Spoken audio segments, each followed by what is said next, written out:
estem fent un taller de muntatge de refugis per a fauna auxiliar. Són animals, vertebrats i invertebrats, que s'alimenten d'insectes.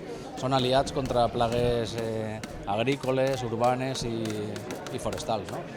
Com ara estem fent refugis per a rates penades, que són uns mamífers voladors que mengen insectes per la nit, caixes per a falsies, que s'alimenten també d'insectes, però per el dia, i també un hotel d'insectes, per a això que alberguen insectes que són també insectívors, és a dir, que també depreden sobre erugues de plagues agrícoles. Tenen un metabolisme molt ràpid i necessiten estar menjant contínuament.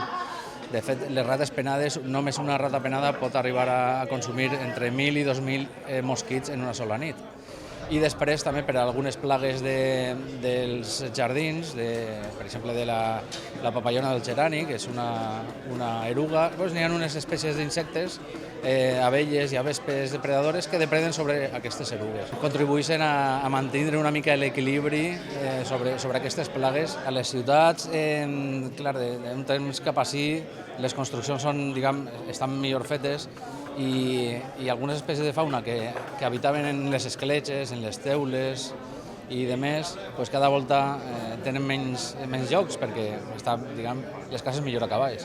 Aleshores, una manera de recuperar aquestes poblacions de fauna beneficiosa és construir los casetes com aquests refugis.